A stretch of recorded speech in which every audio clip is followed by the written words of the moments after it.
ദേശീയ രാഷ്ട്രീയത്തിലെ പ്രതിപക്ഷത്തിന്റെ ഏറ്റവും ശക്തനായ നേതാവ് എന്ന് അവർ ആഘോഷിക്കുന്ന കോൺഗ്രസിന്റെ മുൻ പ്രസിഡന്റും സ്റ്റാർ ക്യാമ്പയിനറുമായ രാഹുൽ ഗാന്ധി തന്റെ സ്വന്തം മണ്ഡലമായ അമേഠിയിൽ നിന്നും ഒഴിഞ്ഞു മാറുകയാണ്. 2004 തുടങ്ങി സ്മൃതി ഇറാനിയോട് 2019 തോൽക്കുന്നതുവരെ ഈ മണ്ഡലത്തിനെ പ്രതിനിധീകരിച്ചിരുന്ന രാഹുൽ ഗാന്ധി അമേഠി വിടുന്നതിനൊപ്പം തന്നെ അമ്മ സോണിയാഗാന്ധി 2004 മുതൽ 2024 വരെ പ്രതിനിധീകരിക്കുന്ന റായ്ബറേലിയും ഒഴിയുകയാണ് എന്നതാണ് സൂചനകൾ. സോണിയാഗാന്ധി രാഷ്ട്രീയത്തിൽ വരുന്ന 1999 മുതൽ 2004 വരെയും ശേഷം രാഹുലും അടക്കി വെച്ചിരുന്ന അമേഠി മണ്ഡലം സ്മൃതി ഇറാനി 2019 രാഹുലിനെ പരാജയപ്പെടുത്തി സ്വന്തമാക്കുമ്പോൾ ഏതാണ്ട് 2 പതിറ്റാണ്ടുകളോളം ഗാന്ധി കുടുംബത്തിന്റെ സ്വന്തമെന്ന് കരുതിയിരുന്ന മണ്ഡലം അവർക്ക് നഷ്ടമാകുകയായിരുന്നു. റായ്ബറേലിയുടെ സ്ഥിതിയും വ്യത്യസ്തമല്ല എന്നാണ് കണക്കുകൾ സൂചിപ്പിക്കുന്നത്.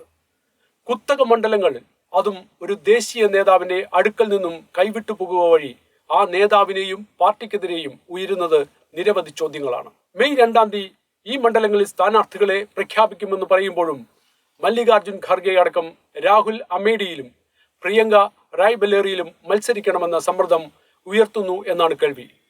എന്നാൽ ഇത് രണ്ടും രാഹുൽ തത്വത്തിൽ സമ്മതിച്ചിട്ടില്ല എന്ന വാർത്തയും കേൾക്കുന്നുണ്ട്.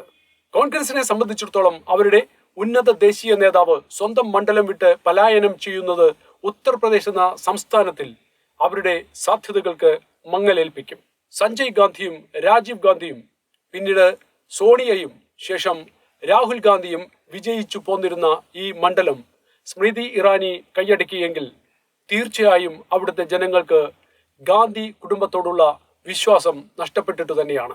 തിരിച്ചടി നേരിടുമ്പോഴും അതിനെ വിശകലനം ചെയ്യുവാനോ അതിജീവിക്കുവാനോ ഉള്ള പദ്ധതികൾ ഒരുക്കുവാൻ പോലും ശ്രമിക്കാതെ അവിടെ നിന്നും ഓടിയൊളിക്കുന്ന പ്രവണത ഏതായാലും രാഹുലിന് നല്ലതല്ല.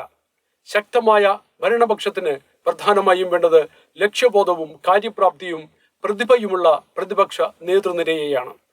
യുക്തിസഹജമായ വിമർശനങ്ങൾ ജനം അംഗീകരിക്കുമെന്നും യുക്തിരഹിതമായ പരാമർശങ്ങൾ ജനം തിരസ്കരിക്കുമെന്നും അടുത്തിടെ നടന്ന തെരഞ്ഞെടുപ്പുകൾ വ്യക്തമാക്കി തരുന്നു.